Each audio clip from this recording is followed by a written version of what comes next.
Single mom texted the Mafia boss by mistake. Minutes later, the hospital phoned him about a baby. Drop a comment telling us which city you're watching from. And once the story ends, don't forget to rate it from 0 to 10. Oh, and make sure to follow our channel for more stories like this.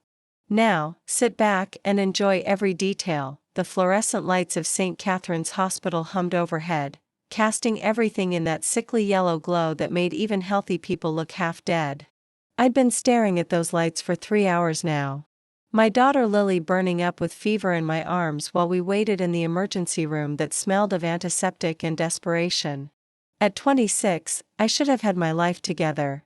Instead, I was counting coins in my purse, praying I had enough for the copay, wearing scrubs from my double shift at the diner because I hadn't had time to change. Lily whimpered against my chest, her small body radiating heat through her pink onesie. She was only 8 months old with my dark hair and those impossibly big eyes that looked too wise for a baby.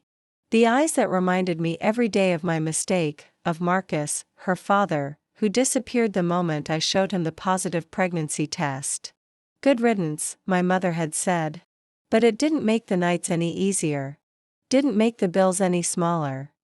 Shoo, baby girl, I whispered, rocking her gently. We'll see the doctor soon. The waiting room was packed with the usual Friday night crowd. A man holding a bloodied towel to his head. A teenager with a swollen ankle, an elderly woman coughing into her handkerchief. We were all just numbers, all just waiting. I checked my phone again. 11:47 p.m. My shift at Marco's Diner started at 6 o'clock in the morning. If I was lucky, I'd get 3 hours of sleep. My phone buzzed. A text from my neighbor Rita, the 60-something woman who watched Lily when I worked and never charged me enough. How's the baby? Do you need anything? I started typing back, my fingers clumsy with exhaustion. Rita had given me her new number earlier that week, and I'd saved it quickly between serving tables and changing diapers. I pulled up what I thought was her contact. She's burning up, still waiting. They said 3-4 hour wait. I'm so tired. Don't know how I'll manage the morning shift. Can you possibly watch her tomorrow? I'll pay you Monday when I get my check. I hit send and closed my eyes. Leaning my head back against the plastic chair. Lily's breathing was raspy, her little chest rising and falling too quickly. Fear clawed at my throat. What if it was serious? What if it was pneumonia or worse? What if I couldn't afford the treatment? My phone buzzed almost immediately. Who is this? I frowned at the screen. Rita must have been half asleep, confused. It's Emma. Emma Santos from 4B. You're watching Lily for me, remember? The response came faster this time. Wrong number. My stomach dropped. I pulled up my contacts, scrolling frantically. There it was. I'd transposed 2 digits when saving Rita's new number. The realization hit me like cold water. Some stranger now knew I was alone at a hospital at midnight with a sick baby. Knew I was broke. Knew I was desperate. I'm so sorry. Please delete this wrong number. I waited for a confirmation, for some acknowledgement, but nothing came. The stranger had gone silent. I tried to shake off the creeping embarrassment, but something felt wrong. The air in the waiting room suddenly felt thicker, harder to breathe. Emma Santos. A nurse appeared in the doorway, clipboard in hand. Relief flooded through me. Finally, I stood, gathering Lily closer, grabbing my purse. We followed the nurse through the double doors, down a hallway that smelled like bleach and bad coffee into a small examination room with a paper-covered table and more of those horrible fluorescent lights. The doctor will be right in, the nurse said, taking Lily's temperature. 103.2, we'll get her something for that fever. She left us alone. I sat on the examination table. Lily curled against me and tried not to think about the bill I'd be getting in a few weeks. Tried not to think about the electricity that needed paying, the rent that was already late, the formula I'd need to buy. My phone buzzed again. I almost didn't look, assuming it was Rita with the correct number. But curiosity won. St. Catherine's Hospital. My blood ran cold. The stranger. I hadn't mentioned which hospital. My fingers trembled as I typed. How did you know? Lucky guess. What's wrong with the baby? Every instinct screamed at me to block the number to ignore this invasive stranger. But something in the directness of the question, the lack of pleasantries made me pause. There was authority in those words, expectation. High fever. Why do you care? I don't. But you texted me, so now I'm involved. The logic was twisted, unsettling. I should have ended it there. Should have blocked the number and forgotten about it. But I was so tired, so alone. And there was something almost solid about this stranger's presence, even through a screen, like he was actually listening. Well, you can uninvolve yourself. Sorry again for the mistake. I set my phone down, face down on the table, and focused on Lily. Her fever had made her lethargic, her usual babbling reduced to weak whimpers. I kissed her forehead, tasting the salt of her sweat, and hummed the lullaby my mother used to sing to me. The doctor came in 20 minutes later, young and exhausted looking, with kind eyes behind wire-rimmed glasses. He examined Lily thoroughly, asking questions I answered mechanically. Yes, she'd been fussy for 2 days. No, no one else was sick at home. Yes, she was eating. No, I hadn't noticed a rash. It's an ear infection, he finally said, straightening. Both ears, actually. Pretty severe. I'll prescribe antibiotics. She should start feeling better within 24 hours. Thank you, I breathed, the relief almost painful. Thank you so much. He smiled, scribbling on his prescription pad. Make sure she finishes all the medication, even if she seems better. And if the fever doesn't break by tomorrow night, bring her back. He handed me the prescription and I stared at it, my relief curdling into dread. Antibiotics. Expensive antibiotics. I'd have to call the pharmacy, ask about generic options, maybe see if they had a payment plan. The nurse will give you the discharge papers. The doctor said, already moving toward the door. Take care. And then we were alone again. Lily and me against the world. I gathered our things slowly, mechanically, my mind already calculating and recalculating my budget. Skip lunch next week. Take extra shifts. Maybe ask Marco for an advance, though he'd already given me one last month. My phone buzzed as I was signing the discharge papers. What did the doctor say? The stranger again. I should have been annoyed, should have been frightened, but I was too exhausted for either emotion. Ear infection, antibiotics. We're fine. The medication is expensive.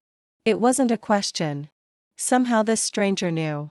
Maybe he had kids. Maybe he'd been through this before. Or maybe he just understood what it meant when someone texted at midnight saying they couldn't afford tomorrow. I'll manage. No, you won't. The bluntness of it stung. I felt tears prick my eyes, hot and unwelcome.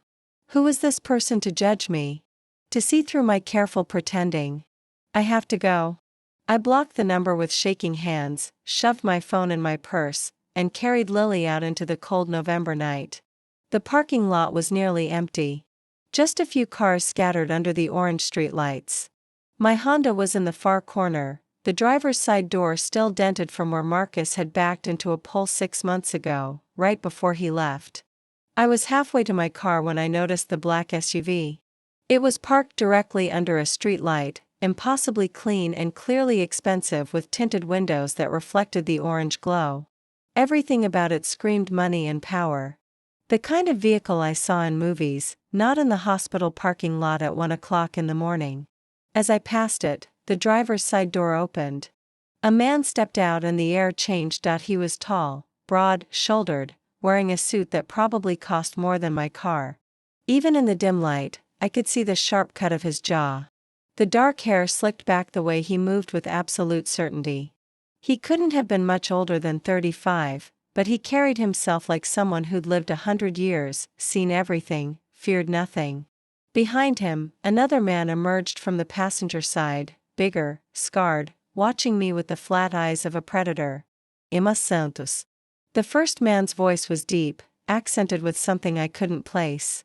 Italian, maybe Russian, something that spoke of old money and older violence. I froze. Lily clutched against my chest. Who's asking? He smiled, but it didn't reach his eyes. You texted me an hour ago. The world tilted. The stranger. The wrong number, but I'd blocked him. How was he? How did you find me? My voice came out thin, frightened. I took a step back. You told me which hospital. He moved closer. Not threatening, just inevitable. Like a storm rolling in. You mentioned your daughter's name, Emma Santos, for B. It wasn't difficult. That's stalking. I'm calling the police. I fumbled for my phone with one hand, the other locked around Lily. No, you're not. He was in front of me now, close enough that I could smell his cologne. Expensive, dark, with notes of cedar and smoke, because I'm here to help. I don't need help. Especially not from a creep who tracks down women from hospitals. Something flickered in his eyes. Amusement maybe, or respect. You need help. You can't afford the medication. You have a shift in 6 hours. You live alone. He tilted his head slightly. And Marcus Delgado, your daughter's father, owes me a considerable amount of money. The parking lot spun. Marcus, this stranger knew Marcus. I don't know anything about Marcus' debts, I said, my voice stronger now, anger burning through the fear. He left before she was born. Whatever he owes you has nothing to do with me or my daughter. I agree. The man's expression didn't change, but something in his posture relaxed fractionally. His debts are not yours. But when I received your text tonight, when I saw the name Emma Santos, I had my people look into it. Imagine my surprise when I discovered Marcus Delgado had a child. A child he never mentioned. Why would he mention her to you? Who are you? My name is Dante Moretti. He said it like I should know it. Like the name itself carried weight. And maybe it did in his world. And Marcus stole from me $300,000. Then he disappeared. My legs went weak. 300,000, that was why Marcus had run. Not because of me. Not because of the baby. Because he'd stolen from someone dangerous. I don't have your money, I whispered. I know. Dante's eyes dropped to Lily, and something shifted in his expression. It was brief. So brief I might have imagined it, but for just a moment he looked almost soft. How old is she? 8 months. She looks like him around the eyes. I didn't want to agree. Didn't want to give Marcus any claim to Lily's beauty, but it was true. She had his eyes, that particular shade of hazel that changed in different lights. Mr. Moretti, I don't know where Marcus is. I haven't heard from him since I told him I was pregnant. If you're looking for him, I can't help you. I've already found him. Dante's voice went cold, flat. He won't be a problem anymore. The implication hung in the air like a noose. I held Lily tighter, my heart hammering. Then why are you here? Dante reached into his jacket. I flinched, but he only pulled out an envelope. He held it out to me. Open it. I don't want to open it. There was steel beneath the calm of his voice. This was a man used to being obeyed. With trembling fingers, I shifted Lily to one hip and took the envelope. Inside was cash. A lot of cash. More money than I'd seen in my entire life. What is this? $10,000, Dante said. For the medication, for your rent, for whatever you need. I shoved the envelope back at him. I don't take charity. Especially not blood money. It's not charity. He didn't take the envelope back, letting my hand hover in the air between us. Consider it an investment in what? In my goddaughter. The world stopped. Completely stopped. I stared at this dangerous stranger in his expensive suit and couldn't process the words. What did you say? Marcus was my business partner before he decided to become a thief. Under our agreement, I'm godfather to any children he has, which makes Lily, he gestured to my daughter, my responsibility. That's insane. You can't just Marcus never. I don't. The agreement is legally binding. Dante's voice was matter of fact, discussing this nightmare like it was a business transaction. I take the role seriously. Lily is under my protection now, which means you are, too. I don't want your protection. We're fine. You blocked my number after texting me about your financial problems. You're working double shifts on no sleep. Your car is falling apart. Your daughter has an ear infection you can't afford to treat. Dante stepped closer and I could feel the heat of him, the sheer presence. You are many things, Emma Santos. But you are not fine. Lily stirred against me, whimpering. Dante's eyes dropped to her again, and again, I saw that flicker of something human beneath the cold exterior. I don't know you, I said desperately. I don't trust you. For all I know, you're lying about everything. Then verify it. Call Marcus's mother. She knows me. He pulled out his phone, scrolled, then showed me a contact. Maria Delgado, Marcus's mother, who I'd met once at a family barbecue, who'd been kind to me before Marcus left. Call her. Ask her about Dante Moretti. Ask her about the Godfather agreement. My hand shook as I stared at the number. This was crazy. All of it. But Lily was hot against my chest and the prescription was in my purse and the rent was late and I was so tired. I need to think, I whispered. Then think, but take this. Dante pressed the envelope into my free hand, closing my fingers around it. His hand was warm, calloused, surprisingly gentle. For her? Not for you. Not for me. For her. He stepped back, nodded to the scarred man, and moved toward the SUV. Wait, I called out before I could stop myself. Why do you care? Really? Dante paused, his hand on the car door. For a long moment, he didn't answer. Then, without turning around, because I understand what it means to grow up without a father. And no child of Marcus Delgado will suffer that fate if I can prevent it. He slid into the SUV and it pulled away. Taillights disappearing into the night. I stood alone in the parking lot, Lily in one arm, an envelope of cash in my other hand, and my entire world tilted on its axis. The hospital's automatic doors whooshed open behind me. And a nurse called out, "Ma'am, you forgot your discharge papers." I turned. Mechanically, taking the papers, mechanically walking to my car. Mechanically buckling Lily into her car seat. But my mind was spinning, racing, trying to understand what had just happened. Dante Moretti, Godfather, protection. Blood money. I looked at the envelope on my passenger seat. $10,000 for her, he'd said. For her. I started the car and drove home through empty streets, my phone burning in my purse with a blocked number and 1,000 unanswered questions. I didn't sleep that night. Lily finally dozed off around 3 o'clock in the morning, her fever breaking slightly after I'd given her the infant Tylenol from our medicine cabinet, the last dose in the bottle.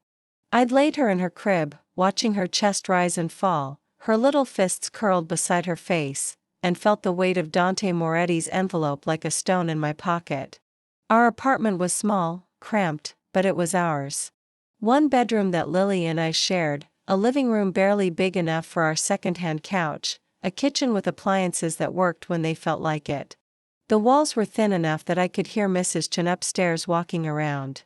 Could hear the couple in 4C fighting about money again. The radiator clanked and hissed, never quite warm enough in winter, and there was a water stain on the ceiling that grew a little bigger every time it rained. But it was home. It was safe. It was what I could afford. I sat on the couch in the dark, the envelope on the coffee table in front of me, and stared at it like it might explode. $10,000. I could pay rent for 6 months, buy Lily proper winter clothes, fix the car, stock the fridge with actual food instead of ramen and whatever was on sale. Get ahead finally instead of drowning. But it was blood money. Dante Moretti wasn't a businessman. Men like him didn't drive around at 1 o'clock in the morning with armed guards and envelopes full of cash because they ran legitimate operations. Whatever he did, whoever he was, it was dangerous, criminal, and he'd called himself Lily's godfather. My phone sat next to the envelope, Maria Delgado's number glowing on the screen. I'd pulled it up a dozen times, my finger hovering over the call button, but I couldn't make myself press it. What would I even say? "Hi, Mrs. Delgado. Your son stole money from the Mafia and now a criminal wants to be my daughter's godfather." The sky was turning gray when I finally picked up the phone and dialed. It rang 4 times. I almost hung up then. "Hello?" Maria's voice was groggy, confused. "Who is this?" "Mrs. Delgado. It's Emma. Emma Santos. Marcus is Emma." She was suddenly wide awake. Dios mío, Emma, how are you? How is the baby? I've been trying to reach Marcus, but he won't. Marcus is gone, I said quietly. He's been gone since before Lily was born. Silence, then softer. I'm so sorry, mija. He was always running from something. I hoped maybe with a baby he would finally. She sighed. You said Lily? You named her Lily? Yes, that's beautiful. I could hear her moving, maybe making coffee, the sounds of a kitchen coming to life. Why are you calling at 5 o'clock in the morning? Is something wrong? I need to ask you about someone. Dante Moretti.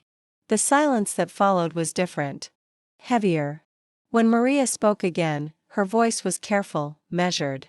How do you know that name? He found me last night at the hospital. He said I swallowed hard. He said he's Lily's godfather. That Marcus had some kind of agreement with him. Maria breathed. Marcus was supposed to that boy never thinks. Never.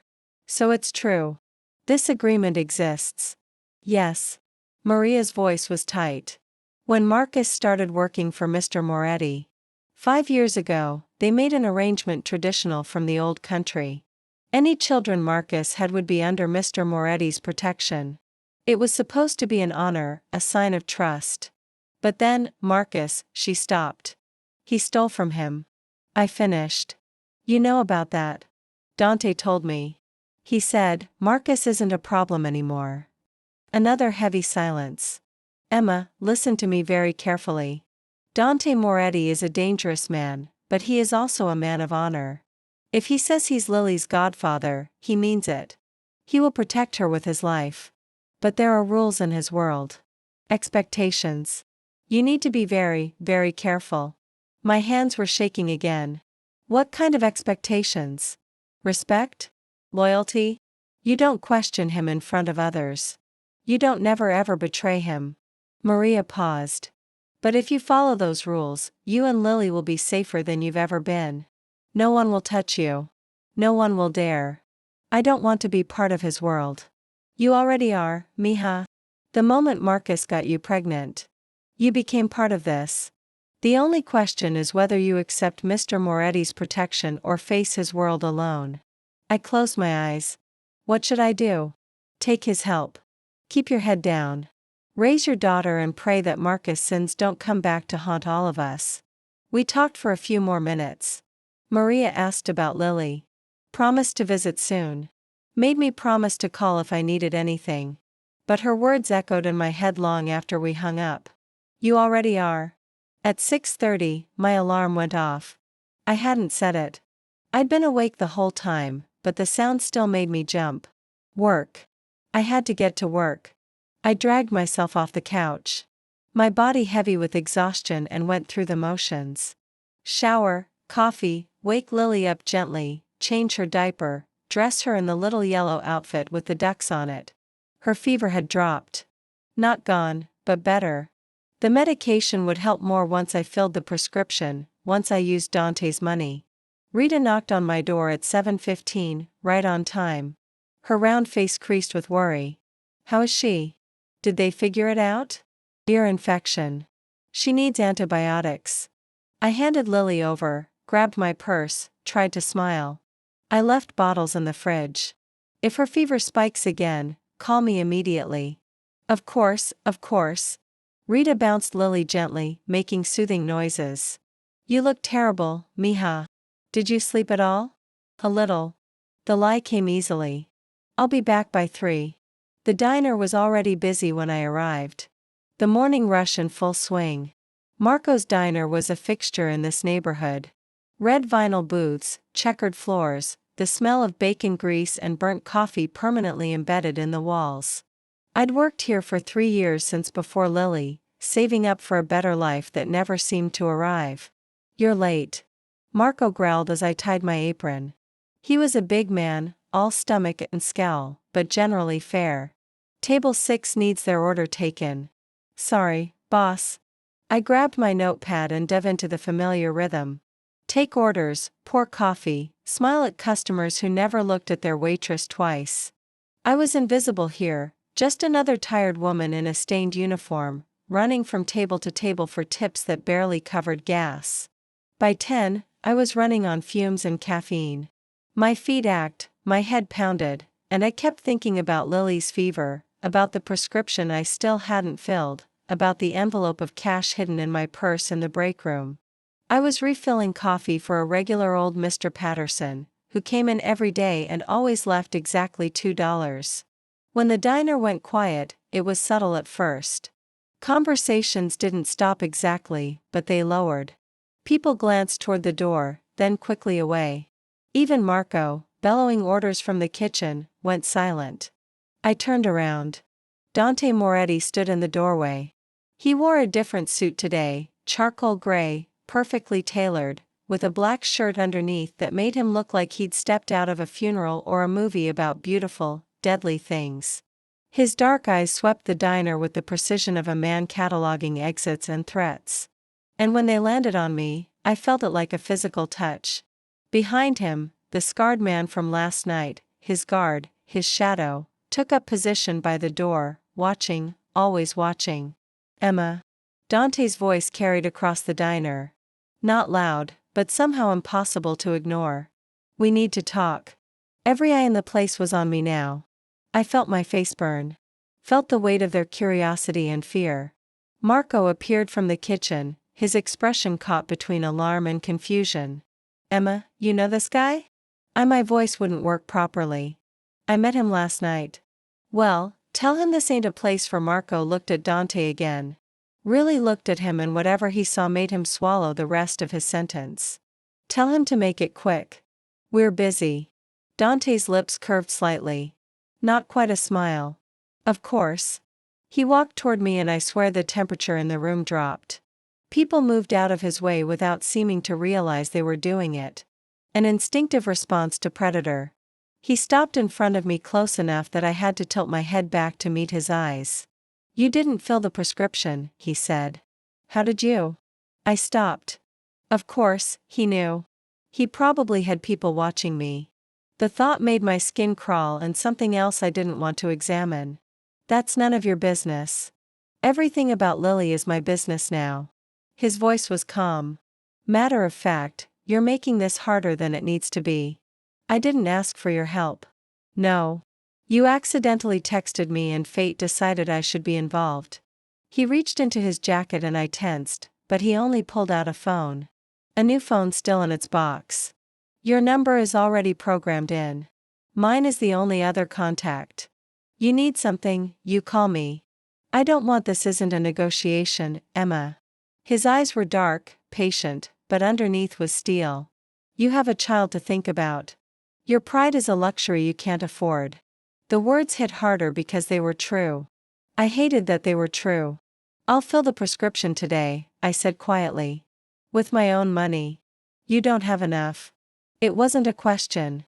Why are you fighting this? Because I don't trust you. Because men like you don't help people without wanting something in return. Because I lowered my voice, aware of everyone watching us. Because I don't want Lily growing up in your world. Something flickered across Dante's face. For just a moment, his mask slipped and I saw something raw underneath. Pain maybe, or memory. I grew up in this world, he said softly. I know exactly what it takes from children. That's why I'm making sure Lily never has to. He set the phone on the table between us. Fill the prescription, get her well, then we'll talk about the rest. He turned to leave, and I don't know what possessed me. Exhaustion, desperation, or maybe just the way he'd said Lily like he actually cared. But I reached out and caught his arm. The scarred guard moved instantly. His hand going to his jacket. But Dante raised his other hand in a gesture that froze him mid-motion. Wait, I said. Just wait. If you really want to help, if this Godfather thing is real, then tell me the truth. What happened to Marcus?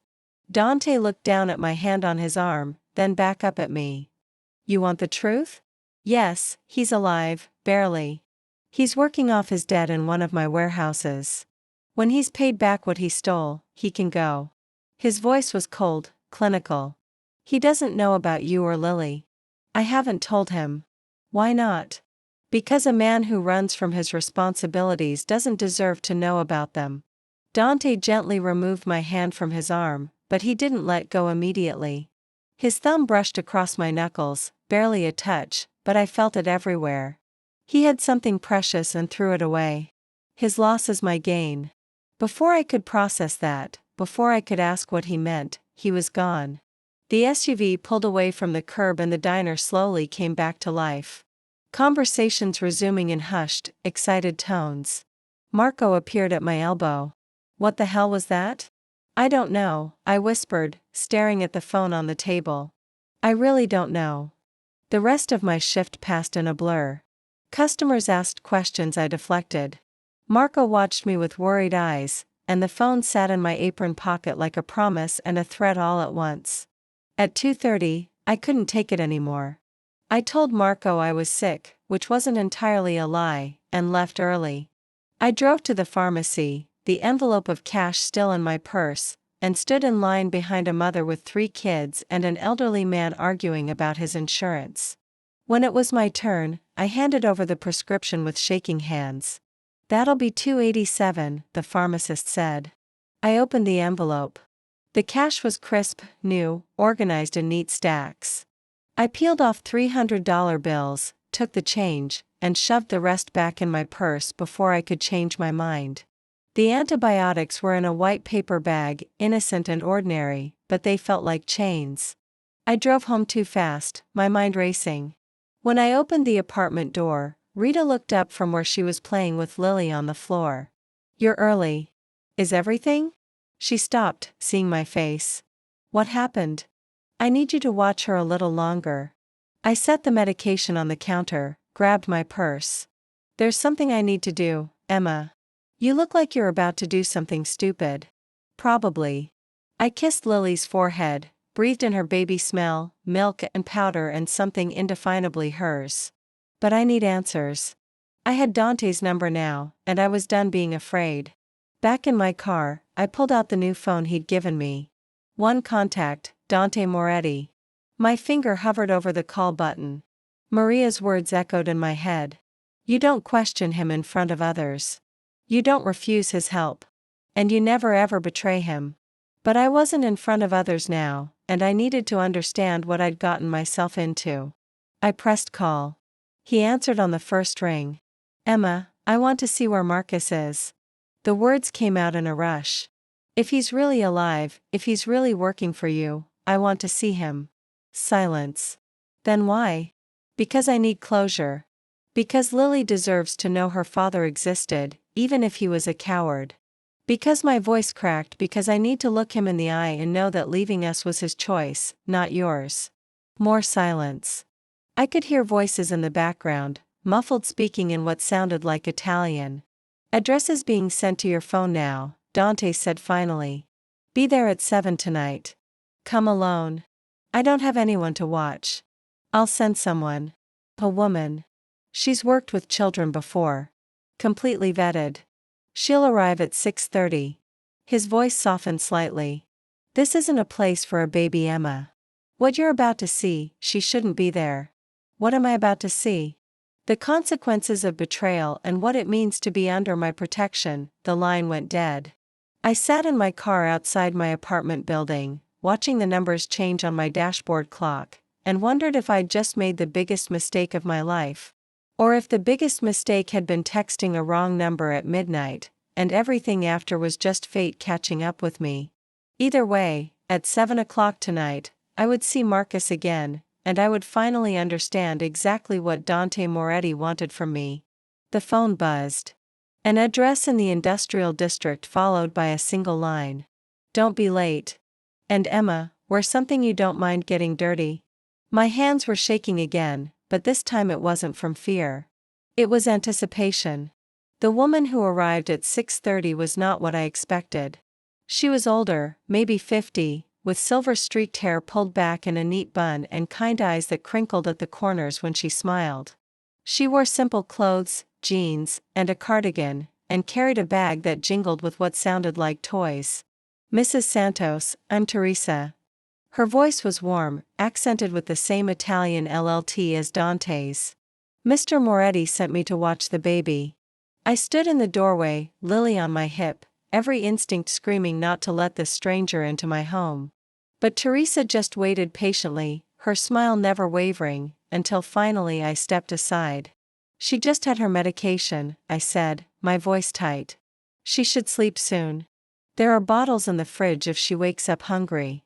And if anything happens, anything at all, you call me immediately. Of course. Teresa set her bag down gently and held out her arms. May I? I hesitated, then passed Lily over. My daughter went willingly, her little hands reaching for Teresa's necklace. A simple gold cross that caught the light. Teresa bounced her gently naturally like she'd done this 1,000 times. I raised 5 children of my own, she said, reading my fear. And I've been with the Moretti family for 30 years. Your daughter is safe with me, Mrs. Santos. Safer than she'd be anywhere else in the city. There was truth in her words, but also something else.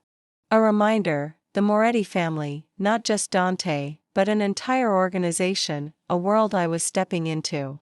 Whether I wanted to or not, I grabbed my jacket, checked my purse 3 times for my keys, my phone, my pepper spray. I'll be back by 9 o'clock, 10 at the latest. Take your time. Teresa was already settling onto the couch with Lily, pulling colorful blocks from her bag. We'll be just fine. The drive to the industrial district took 40 minutes through rush hour traffic. The address Dante had sent led me away from the familiar streets of my neighborhood, past the nicer parts of town with their coffee shops and boutiques into an area I'd only ever seen from the highway. Warehouses stretched along empty streets, their windows dark or broken, graffiti covering concrete walls. A few trucks sat idle in loading docks, but mostly the area felt abandoned, forgotten. The address was a warehouse at the end of a dead-end street surrounded by a chain-link fence topped with barbed wire. As I pulled up, 2 men in dark suits emerged from the shadows. Guards. Of course, there were guards. One of them approached my window. I rolled it down, my heart hammering. Emma Santos, I said, hating how small my voice sounded. Dante is expecting me. The guard spoke into a radio, listened to a response I couldn't hear, then nodded. Park over there. Someone will escort you inside. The fence rolled open with a metallic screech. I parked where he'd indicated, between a black Mercedes and another SUV identical to the one from last night. My Honda looked like a child's toy between them. The scarred guard from before. Dante's shadow was waiting by the warehouse entrance. Up close, in the harsh security lights, I could see the full extent of his scars. They ran down the left side of his face, pulling his mouth into a permanent half-grimace. But his eyes surprisingly weren't cruel, just watchful. This way, he said, his voice rough like gravel. And Miss Santos, stay close to me. Don't touch anything. Don't speak to anyone unless Mr. Moretti addresses you directly. What is this place? Somewhere you'll never have to come again if you follow the rules. He led me through a heavy metal door into a cavernous space that smelled of motor oil, concrete, dust, and something else. Fear. The warehouse was divided into sections. I could see shipping containers stacked in one corner. What looked like an office with glass windows elevated above the main floor, and in the center, under harsh fluorescent lights, a group of men working. Working on what? I couldn't tell from this distance, but they moved with purpose. Efficiency, loading and unloading crates with practiced precision. Up here, the guard gestured to a metal staircase leading to the elevated office. My legs felt like water as I climbed. Through the glass, I could see Dante standing with his back to us, looking down at the warehouse floor below, a phone pressed to his ear. He was speaking Italian, fast and clipped, his free hand gesturing sharply. The guard knocked once. Dante turned, saw me, and ended his call mid-sentence. Wait outside, Luca, he said. The scarred guard, Luca, nodded and took up position by the door, leaving me alone with Dante in a space that suddenly felt too small.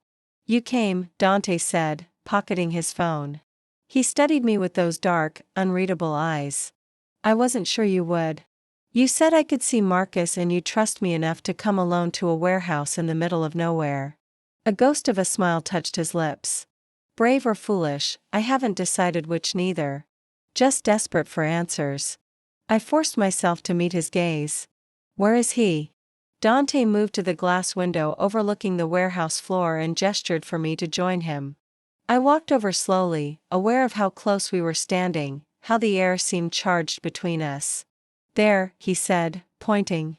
I followed his finger to a figure below, moving between the shipping containers.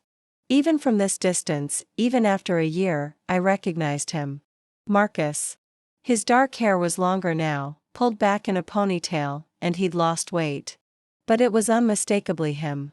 The man who'd promised me forever and disappeared at the first sign of responsibility. He works 12-hour shifts, Dante said conversationally, like he was discussing the weather. Loading, unloading, inventory. He sleeps in a room in the back with 3 other men who owe me money. He eats what we provide. He doesn't leave the grounds. I swallowed hard. That's slavery. That's justice. Dante's voice hardened. He stole $300,000, Emma. In my world, that's a death sentence. I'm being merciful. How long does he have to work? Until the debt is paid. At current rate, about 5 more years. 5 years. Marcus would be 33. Lily would be almost 6. She'd be in school, losing her baby face, becoming a person, and her father would be down there, a prisoner, because of his own greed. Does he ask about me? The question escaped before I could stop it. Dante turned to look at me fully. No. The word was a knife. Simple, brutal, honest. He doesn't even know you're looking for him. Dante continued. I asked when we found him when we brought him in. I said, anyone we should notify? Anyone worried about you? He said, no. Didn't mention a girlfriend? Didn't mention a baby. His jaw tightened. Didn't mention you. Tears burned my eyes, but I refused to let them fall. Not here. Not in front of Dante. Why are you telling me this? Because you need to understand something, Emma. He moved closer and I could smell that cologne again. Cedar and smoke and something darker. Marcus doesn't deserve your tears. He doesn't deserve your anger. He doesn't even deserve your attention. He's nothing. Less than nothing. He's Lily's father. Biology isn't fatherhood. Dante's voice was soft but intense. I never knew my father. He died when I was 2. But I had a godfather who raised me, who taught me, who protected me. Blood doesn't make family. Loyalty does. Sacrifice does.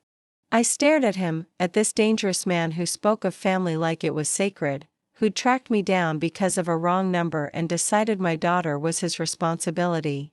What do you want from us? I whispered. I want to keep you safe. I want Lily to grow up knowing she's protected. I want. He stopped, something flickering across his face. I want to do this right, the way my godfather did for me. And what does that mean for me? For Lily? It means you move out of that apartment with the water-stained ceiling and the broken radiator.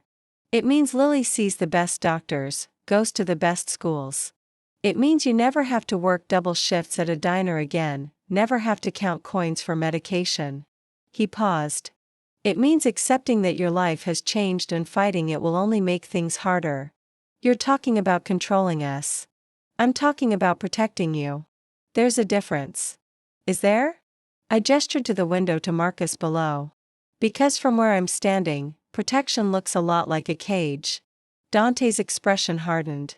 Marcus is in a cage because he betrayed me. You are under my protection because fate decided our paths should cross. Unless you plan to steal from me and disappear, your situation is nothing like his. But I don't have a choice, do I? You've decided you're Lily's godfather. Decided we need protecting. Decided our entire future. What if I say no? What if I take Lily and leave? The temperature in the room seemed to drop. Dante stepped closer. Close enough that I had to tilt my head back to maintain eye contact. Close enough that I could see flecks of gold in his dark eyes. You could do that, he said quietly. You could pack your bags tonight, take your daughter, and run. I wouldn't stop you. Hope flared in my chest. Really? But the world is dangerous, Emma. Marcus isn't the only person I've done business with. There are others worse than him who might learn about you, about Lily, about Marcus's daughter. His hand came up and I froze, but he only brushed a strand of hair from my face. His touch impossibly gentle. Without my protection, you're vulnerable. And I couldn't live with myself if something happened to her because I let you go. That's emotional blackmail. That's reality. His hand dropped. I'm not the villain in your story, Emma. I'm not the one who abandoned you. I'm not the one who chose money over family. I'm offering you a chance at a better life. The only question is whether you're brave enough to take it. I wanted to argue. Wanted to rage against the unfairness of it all. But standing there looking down at Marcus, who didn't even know I existed anymore, who'd thrown us away like garbage, and then back at Dante, who'd hunted me down just to make sure Lily had medicine. I felt something shift inside me. Maybe Dante was right. Maybe blood didn't make family. Maybe loyalty did. If I agree, I said slowly. I need rules, boundaries. Interest sparked in Dante's eyes, such as I make decisions about Lily's upbringing, her education, her activities, her life. You can advise, but I have final say. Agreed. I want to work. Maybe not at the diner, but something. I need to feel like I'm contributing. Agreed. I'll have my people find something suitable. And I took a breath. I want to know what's happening. If there's danger, if something changes, you tell me. No secrets. Dante considered this longer. Some secrets exist for your protection. Then you decide what I need to know, but you don't leave me blind. He studied my face and slowly he nodded. Deal. But I have conditions, too. Of course you do. You live where I tell you to live. The apartment isn't safe. The locks are cheap. The neighborhood is getting worse. And I can't properly secure it. I have a property, a townhouse, fully furnished, gated community with security. You and Lily move in by the end of the week. My first instinct was to refuse, but I thought of the water stains, the broken radiator, Mrs. Chen's footsteps overhead at 3 o'clock in the morning. What else? You keep the phone I gave you on you at all times. You check in once a day, and if I call, you answer. That sounds like surveillance. That sounds like making sure you're alive. His voice softened. Emma, you have no idea how many people would love to hurt me through the people I protect. This isn't paranoia. It's necessity. I wanted to argue, but I thought of Lily, of her little face, her tiny hands. Could I really risk her safety because of my pride? Fine, I said, but I'm not some doll you get to dress up and show off. I have a life, friends, a routine. Keep them all. Just keep them safe, too. He pulled out his phone, tapped something, then showed me a photo. It was a townhouse, cream-colored with window boxes, and a bright red door, trees lining the street. 3 bedrooms, 2 bathrooms. The nursery is already set up, but you can redecorate however you want. Move-in ready. It was beautiful. Too beautiful. The kind of place I'd walked past and dreamed about but never thought I'd live in. When can I see it? Tomorrow morning. I'll pick you up at 9 o'clock. I can drive myself. Emma, he said my name like a sigh. This is going to be much easier if you let me do things my way. And it'll be much easier for me if you remember I'm not one of your employees. A real smile crossed his face then, transforming him from dangerous to devastating. No, you're definitely not. The moment stretched between us, charged with something I didn't want to name. Then Dante's phone buzzed, shattering it. He glanced at the screen, and his expression shifted back to business. I need to handle something. Luca will take you back to your car. Wait. I gestured to the window. Can I talk to him? To Marcus? Why? Closure. Like I said, Dante studied me for a long moment, then nodded slowly. 5 minutes. Luca will be with you. And Emma, don't expect apologies. Men like Marcus don't know how to give them. He was right, of course. Luca led me down to the warehouse floor. And as we approached Marcus, I saw him properly for the first time in over a year. He was thinner, harder, with dark circles under his eyes and a weariness that hadn't been there before. When he looked up and saw me, he froze. Emma. His voice was exactly as I remembered.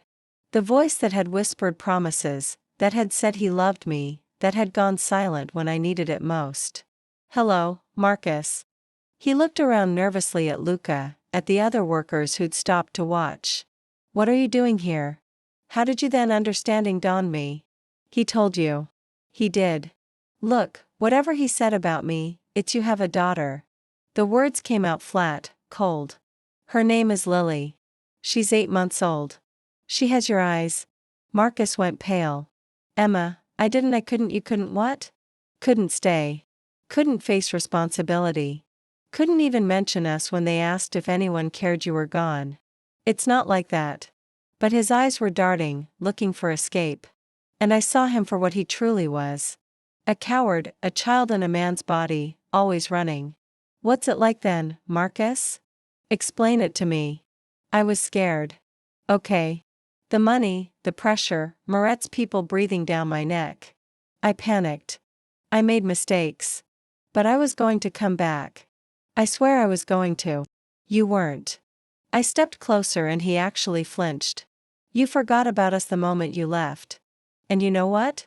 That's fine. We don't need you. We never did. Emma, please, if you could just talk to Moretti, tell him. Tell him what? That you're sorry. That you deserve another chance. I laughed bitter and hard. You're exactly where you deserve to be, Marcus. And my daughter. She's going to grow up knowing her father was a coward, but she'll also grow up safe, protected, and loved, which is more than you ever gave us. I turned to leave, but Marcus grabbed my arm. Instantly, Luca was there, his hand clamping down on Marcus's wrist with enough force to make him gasp and release me. Don't, Luca growled. Ever. Marcus stumbled back, cradling his wrist, and I saw fear in his eyes. Real genuine fear. Goodbye, Marcus. I said, I hope the next 5 years teach you what you should have learned when I told you I was pregnant. I walked away without looking back. Luca at my side and felt something break loose in my chest. Not my heart. Marcus had broken that a year ago. This was different. This was the chains of what if and maybe. And someday finally snapping. I was free of him. In the parking lot. As I reached my car, I looked back at the warehouse. In the elevated office, silhouetted against the light, Dante stood watching. Even from this distance, I felt the weight of his gaze. I raised my hand in a small wave. He nodded once, a gesture of acknowledgement, respect. And somehow I knew everything had changed. Tomorrow I would see the townhouse. Tomorrow I would start making decisions about this new life. Tomorrow, Lily and I would step into Dante Moretti's world. But tonight, I drove home to my daughter, to Teresa, who'd already put her to bed. And I held Lily close in the dark apartment that would soon no longer be ours. We're going to be okay, I whispered to her sleeping form. Better than okay, I promise. And for the first time in a year, I actually believed it. Dante arrived at exactly 9 the next morning, driving himself this time, a sleek black Audi that purred like a contented predator. I watched from the window as he stepped out, dressed more casually than I'd seen him before, dark jeans, a charcoal sweater that probably cost more than my monthly rent, leather jacket. He still looked dangerous, but less like a mobster, and more like a man who could break hearts as easily as bones. I'd been awake since 5, alternating between packing essentials and second-guessing everything. 3 garbage bags sat by the door. Stuffed with Lily's clothes, my work uniforms, our meager possessions. Looking at them, I felt a wave of shame. This was my entire life, and it fit in 3 trash bags. Ready? Dante asked when I opened the door. His eyes swept over the bags, and something softened in his expression. I'll have movers come this afternoon for the furniture. There's nothing worth moving. The couch is from Goodwill. The table wobbles. I stopped, hating how defensive I sounded. It's all junk. Then we'll get new things. Whatever you want. He picked up 2 of the bags like they weighed nothing. Where's Lily? Teresa has her. She offered to watch her during the move. Make the transition easier. I grabbed the 3rd bag in my purse. She's good with her. Lily actually smiled this morning. First time since the fever. Something crossed Dante's face. Pleasure. Satisfaction. I couldn't tell. Teresa raised my cousins. If she approves of you, that means something in my family. Does she approve? She called me last night, said, and I quote, "That girl has a spine of steel and a heart of gold. Don't you dare this up." He smiled slightly. Teresa doesn't mince words despite everything. I laughed. I like her. She likes you, too. That's rare. He loaded the bags into his trunk with careful precision. She doesn't trust easily. None of us do. The drive took 20 minutes, moving from my rundown neighborhood through increasingly nicer streets. Trees appeared, then actual yards, then gates with security codes. The townhouse was in a community called Riverside Gardens, surrounded by brick walls and monitored by cameras I tried not to look at too directly. Dante punched in a code at the gate and it swung open smoothly. The street inside was something from a magazine. Perfectly manicured lawns, expensive cars and driveways, children's toys scattered in yards suggesting the kind of safe, normal life I'd always wanted for Lily. Here, Dante said, pulling into the driveway of the townhouse from the photo. Up close, it was even more beautiful. Cream-colored brick, black shutters, window boxes with actual flowers. The red door was glossy and perfect with a wreath of autumn leaves hanging on it. It looked like a home, like somewhere people built lives and memories. Not just survived. The code is Lily's birthday, Dante said, handing me a key. 0327, I've programmed it into the security system. There are cameras on the front and back doors, but none inside. I'm not a voyeur, Emma. Just careful. My hand shook as I took the key. This is too much. This is necessary. He unlocked the door and pushed it open.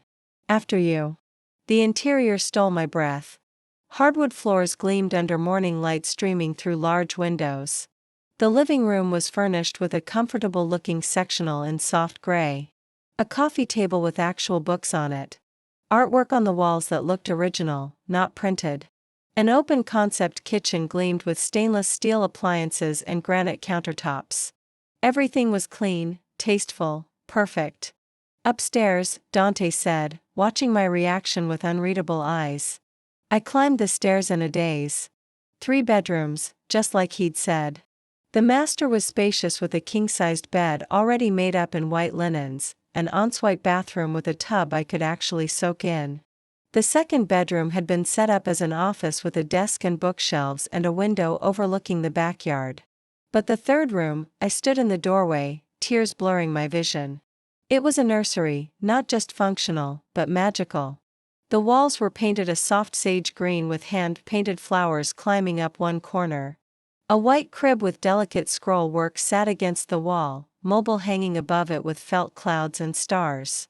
A rocking chair with plush cushions sat by the window. Shelves held books and toys appropriate for Lily's age. A changing table was stocked with diapers, wipes, lotions. Everything a baby could possibly need. Teresa helped design it, Dante said from behind me. She said, every child deserves a room that feels like magic. I couldn't speak, couldn't process this level of care, of thought. This wasn't just throwing money at a problem. This was someone imagining my daughter's life, wanting her to feel special, loved. Why? I finally managed, my voice breaking. Why do all this for a child you don't even know? Dante was quiet for a long moment. When he spoke, his voice was softer than I'd ever heard it. When I was 7, my mother died. Cancer. My father was already gone. I had no one. And then my godfather, Dante Moretti, he took me in. He didn't have to. He could have sent me to distant relatives, to the state, anywhere. But he chose to raise me as his own son. He moved into the nursery, trailing his fingers along the crib's edge. He taught me everything. How to be strong, how to lead, how to survive in our world. But more than that, he taught me about honor, about responsibility, about what it means to protect the people you claim as family. He turned to face me. Before he died, he made me promise that I would honor the old ways. That any child connected to me through blood or oath would never be alone, would never be unsafe. Lily isn't connected to you. Not really. Marcus broke that connection when he stole from you. No. Dante's voice was firm. Marcus broke his connection to me. But I made an oath about his children before he was even married, before he even thought about having kids. That oath doesn't disappear because he's a thief. If anything, it matters more now. He stepped closer. Lily is innocent, and she deserves everything I can give her. That's not negotiable. I wiped my eyes, trying to compose myself. What about me? Where do I fit in this? Wherever you want to fit. He studied my face intently. You're Lily's mother. That makes you untouchable in my world. No one harms you. No one disrespects you. No one even looks at you wrong. His jaw tightened. But I won't pretend this is simple. There are rules, expectations.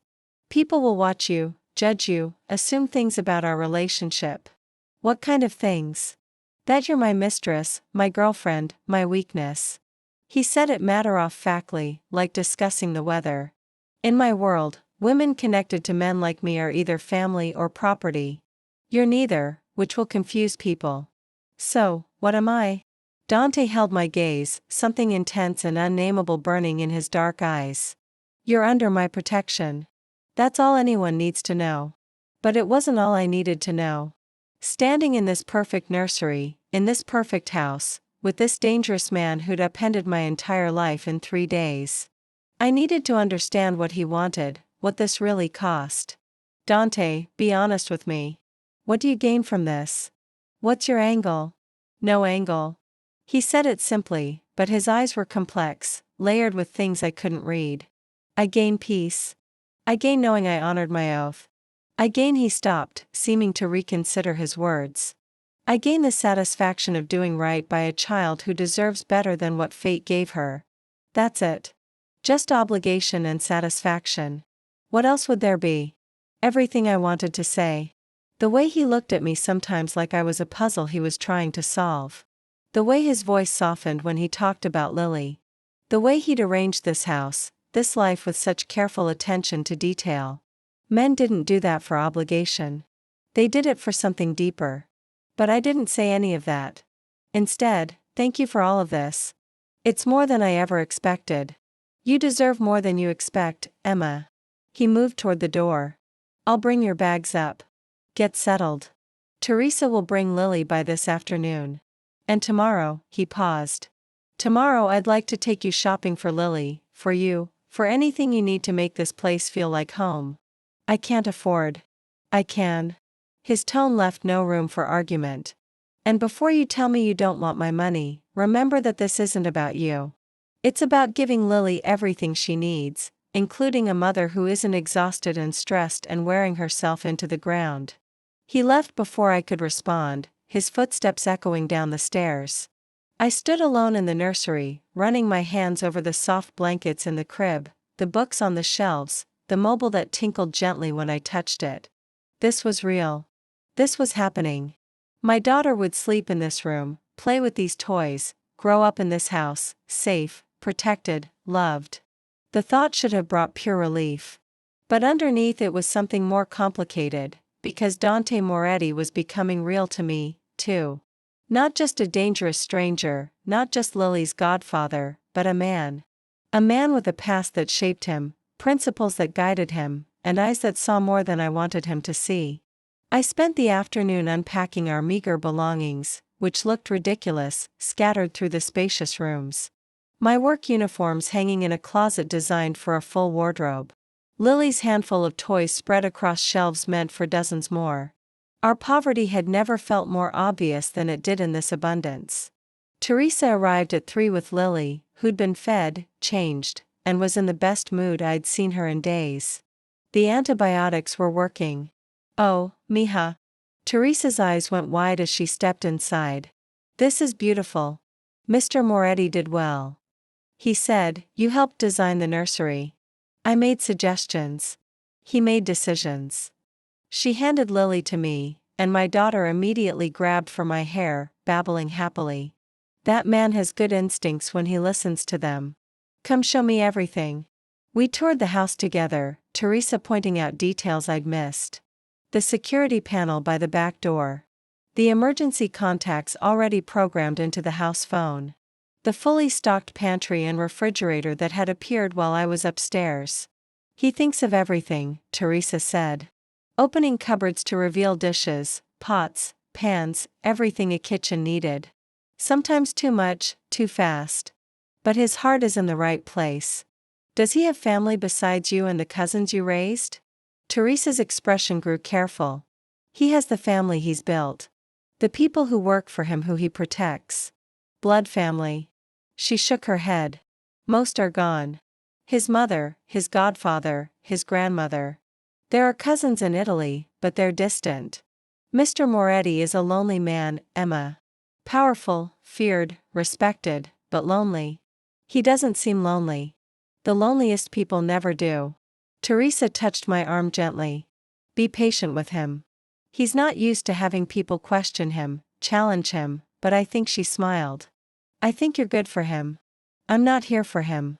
I'm here for Lily, of course. But Teresa's smile suggested she didn't quite believe me.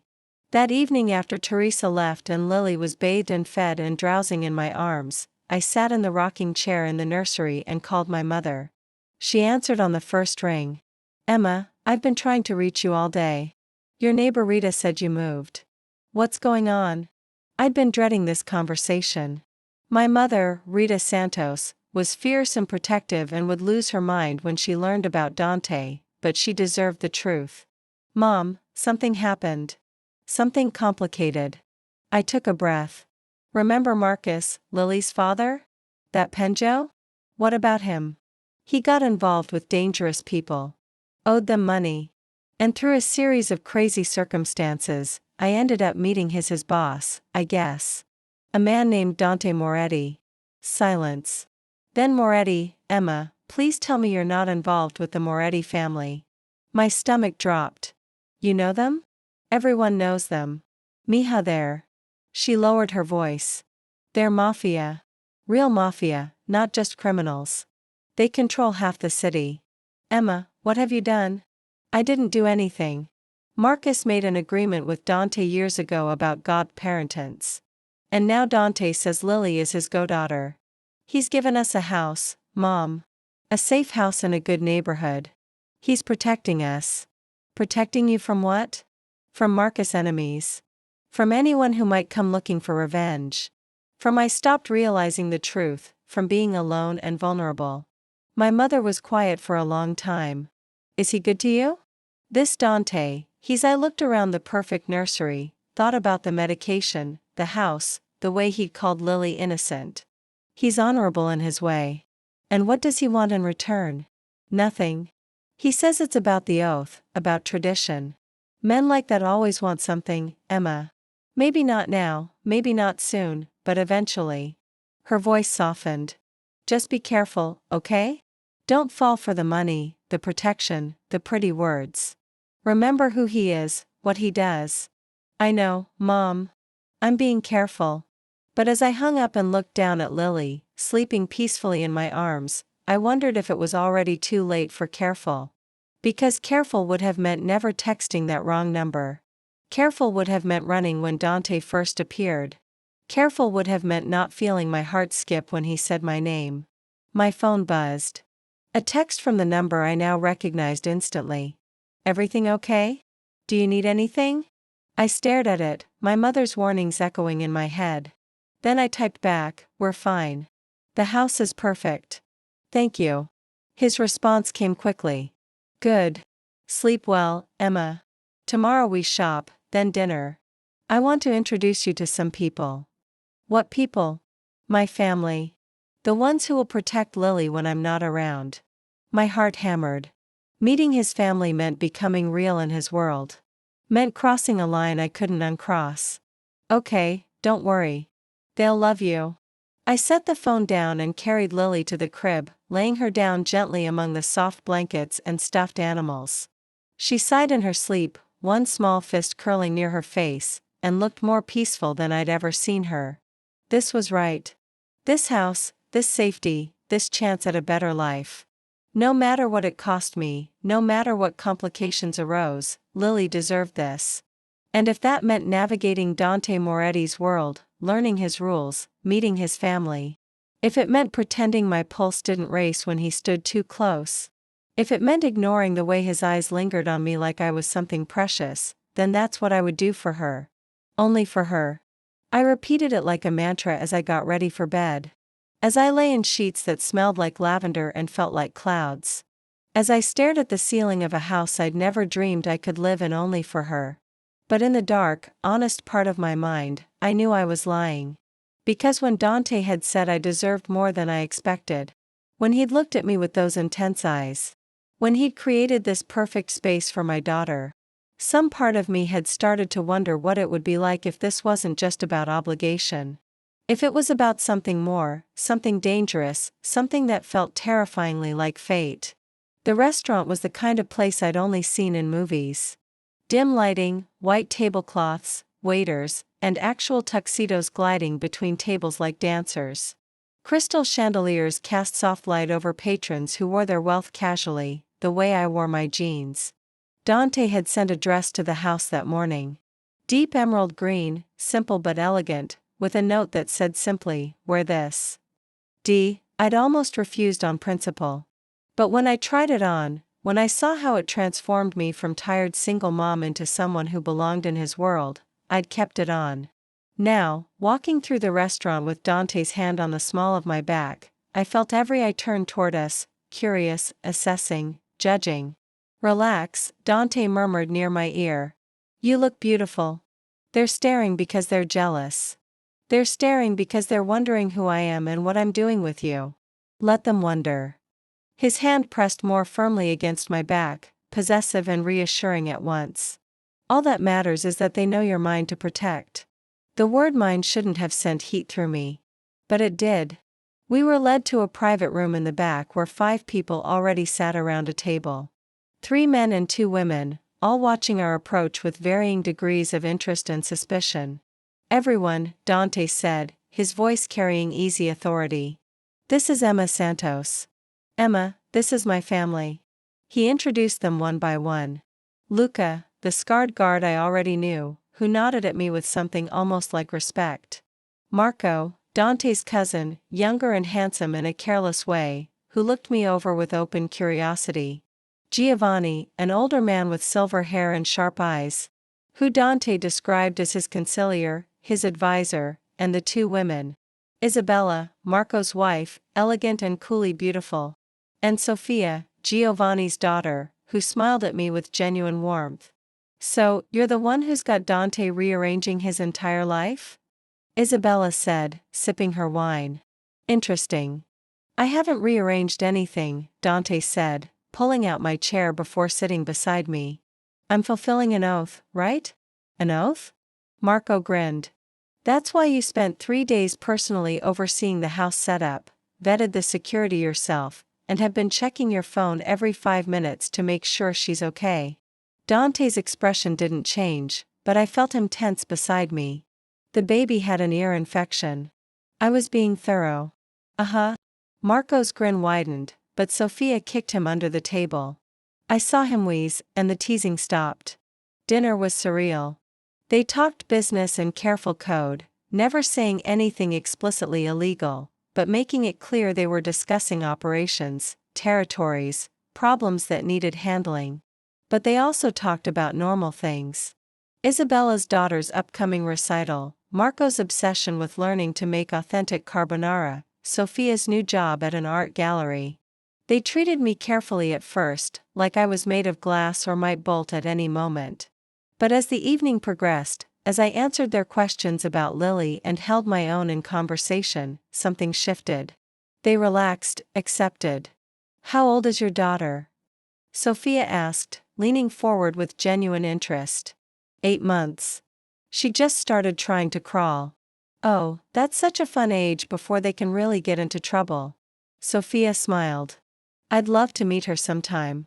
I'm terrible with kids, but I give great gifts." Sophia gives impractical gifts. Isabella corrected. Last year, she bought Marco's daughter a toy drum set. The child showed musical interest.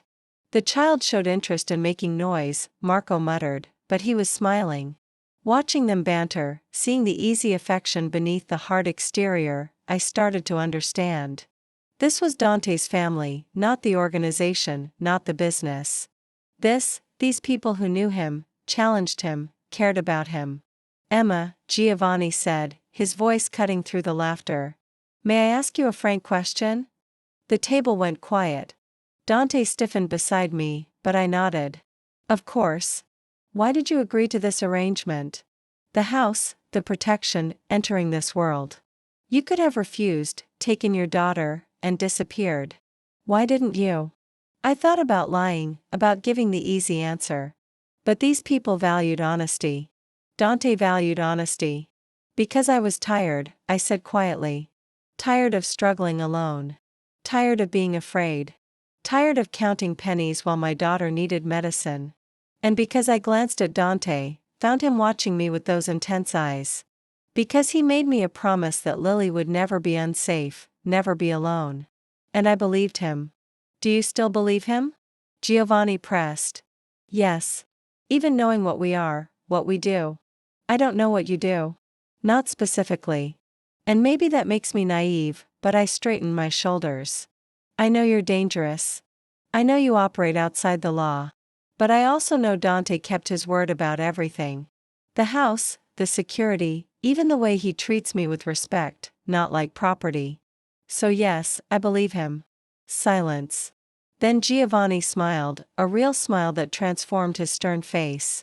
Good answer. Welcome to the family, Emma Santos. The rest of dinner was easier.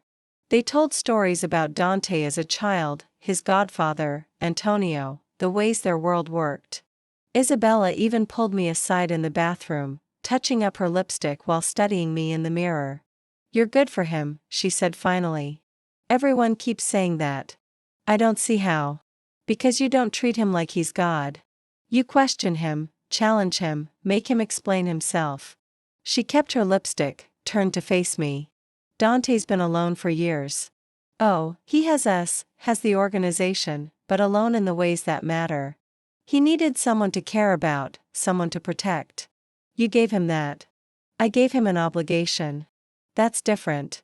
Is it? Isabella's smile was knowing. The way he looks at you suggests otherwise. My heart hammered. He doesn't. We're not yet, but you will be.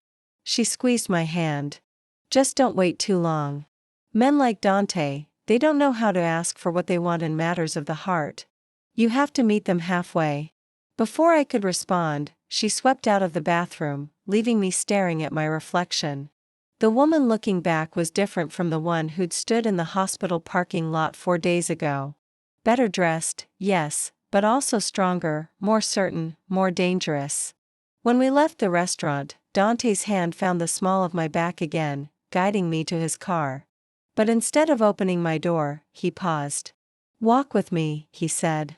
We walked along the waterfront, the city lights reflecting off the dark water. The November air cold enough to make me shiver. Dante shrugged out of his jacket and draped it over my shoulders without asking, the weight of it warm and heavy, smelling like him. Your family is nice, I said, breaking the silence. They like you. That's rare. He was quiet for a moment. Giovanni's approval means everything. He was my godfather's best friend. Helped raise me. If he'd disapproved, things would have been complicated. What would you have done? Kept you anyway.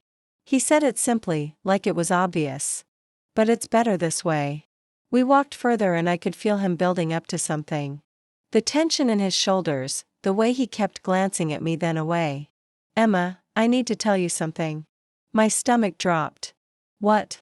Marcus tried to escape yesterday. I stopped walking. What? He made it to the fence before my men caught him. He fought back. It got Dante's jaw tightened. It got violent. Is he? He's alive. But he's been transferred to a more secure location. Somewhere he can work off his debt without the temptation to run. Dante turned to face me fully. I wanted you to know in case you had any lingering feelings. Any hope that maybe I don't. The words came out firm. Certain. I stopped hoping for Marcus a long time ago. Seeing him the other night just confirmed what I already knew. He's not Lily's father. Not in any way that matters. He's just the man who gave her DNA. Good. Dante's voice was rough. Because what I'm about to say next is going to be complicated enough without Marcus in the equation. My pulse raced. What are you going to say? He stepped closer. Close enough that I had to tilt my head back to maintain eye contact. Close enough that I could feel the heat radiating from him despite the cold air. This arrangement, the house, the protection, the godfather role. It was supposed to be simple, an obligation fulfilled, but nothing about you is simple, Emma. His hand came up, cupping my face with surprising gentleness. You challenge me. You question me. You look at me like I'm a man, not a monster. And every time I see you with Lily, every time you smile at something I've done, every time you wear that stubborn expression when you're about to argue with me, he stopped, seeming to struggle with the words. What? I whispered. I want more. His thumb brushed across my cheekbone. More than obligation, more than duty. I want you, Emma. Both of you. As my family, really mine. The world tilted. Dante, I know it's fast. I know it's complicated. I know I'm not the kind of man you probably dreamed about. Stop. I pressed my hand over his mouth, silencing him. Just stop. He went still, his eyes searching mine. You're right. You're not what I dreamed about. You're dangerous, controlling. You live in a world I don't understand. I lowered my hand slowly, but you're also honorable. You kept your promises. You treat my daughter like she matters. You look at me like I swallowed hard, like I'm not invisible. You could never be invisible. Not to me. I'm scared, I admitted. Scared of this, of you, of what wanting this might mean. I'm scared, too. His confession was barely audible. I've survived wars, betrayals, attempts on my life.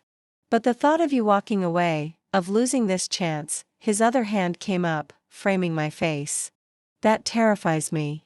We stood there, the cold air swirling around us, the city alive with sound and light, and everything balanced on this moment.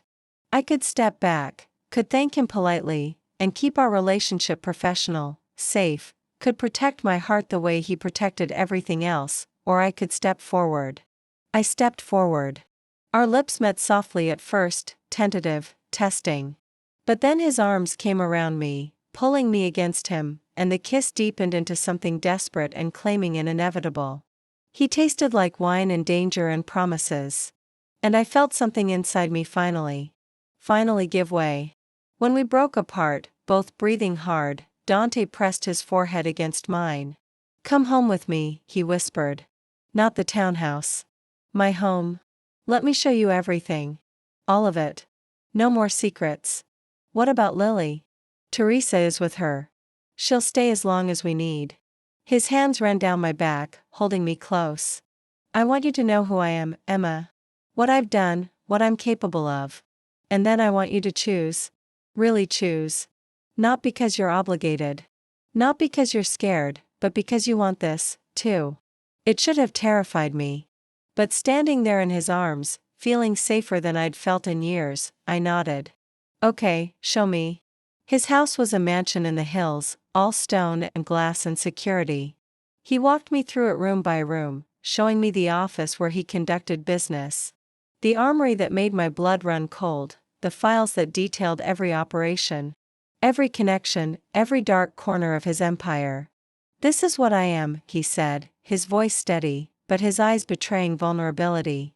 This is the world you'd be entering. Not just safety and protection, but this. All of this. I studied the man before me, the one who'd hunted me down to honor an oath, who'd created a perfect nursery for my daughter, who'd looked at me in a parking lot and decided we mattered. I see it, I said, and I'm still here. Something broke in his expression. Relief, joy, hope. He kissed me again, slower this time, thorough, like he was memorizing the taste of me. And when he led me upstairs to his bedroom, when he made love to me with the intensity that stole my breath, I felt the last of my resistance crumble. This was right. Complicated and dangerous and insane, but right. We talked until dawn, lying tangled in his sheets, sharing stories. He told me about his mother's death, his godfather's teachings, the weight of leading his family.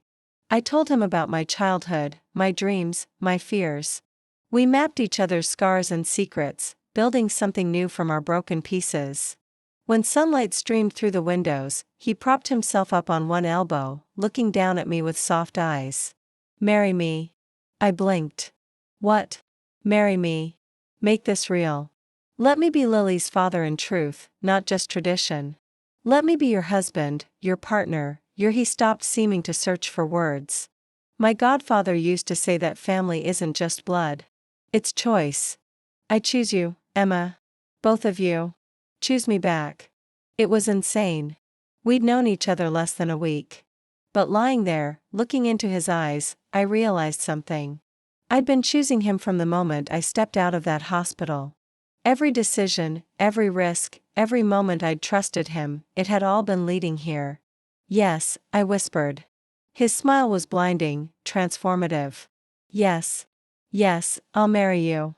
We'll be your family. Yes to all of it." I pulled him down for a kiss, "But I have conditions." He laughed against my lips. "Of course you do. We do this right. We date properly. Let Lily get used to you being around. We don't rush into anything public until we're sure." Agreed. "And you teach me about your world, not just the dangerous parts. All of it. I won't be a kept woman who doesn't understand her husband's life. I'd expect nothing less." His hand raced patterns on my back. "Anything else?" "Just one more thing." I met his eyes seriously. "You have to promise that Lily always comes first, before business, before obligation, before everything. She's the most important thing in this equation." "Emma," he cupped my face gently. "She was the most important thing from the moment I learned she existed. That will never change," and I believed him. 3 months later, we married in a small ceremony, just his family and mine. Lily in a white dress babbling happily through the vows. Marcus' debt was paid through alternative means. Dante arranged for him to relocate to the West Coast with the understanding that he'd never contact us again. I started working at Sophia's gallery. Discovering a talent for art curation I never knew I had, Lily took her first steps in our house, now truly ours. Filled with toys and laughter and life. She called Dante Papa before she turned 1. And the first time she did, I watched this dangerous man crumble into tears. The world we inhabited was complicated, sometimes frightening. But we navigated it together. Dante taught me to be strong without being hard. How to command respect in rooms full of dangerous men. How to protect what mattered while still holding on to humanity. And I taught him how to be soft. How to read bedtime stories with silly voices. How to have tickle fights on Sunday mornings. How to love without fear. 2 years after that wrong number text, I stood in the nursery, now Lily's big girl room, watching Dante rock our son to sleep. Alessandro, named after his godfather, Antonio. Another child to protect. Another promise to keep. "What are you thinking?" Dante asked softly, noticing me in the doorway. "That I'm grateful." "For what?" "For transposing those numbers? For accidentally texting a stranger, for fate deciding we should meet." I moved to his side, looking down at our sleeping son. "For you not letting me run." He shifted Alessandro carefully and wrapped his free arm around me. "I would have chased you to the ends of the earth. I know that's what made me stay." I leaned into him, breathing in the scent that meant home. "You're terrifyingly persistent, only about things that matter." He kissed the top of my head. "And you matter, Emma Moretti. You and our children more than anything in this world." Outside the city continued its dangerous dance. But in this room, in this moment, we were safe. We were whole. We were family. And it had all started with a wrong number and a man who understood that the greatest power wasn't in taking what you wanted. It was in protecting what you loved. Your participation means a lot to the channel. Please share your thoughts in the comments. Thank you for watching. If you enjoyed this story, please subscribe to our channel and leave a comment below letting us know what you thought. Your feedback and support mean a lot to us. Stay tuned for more exciting stories.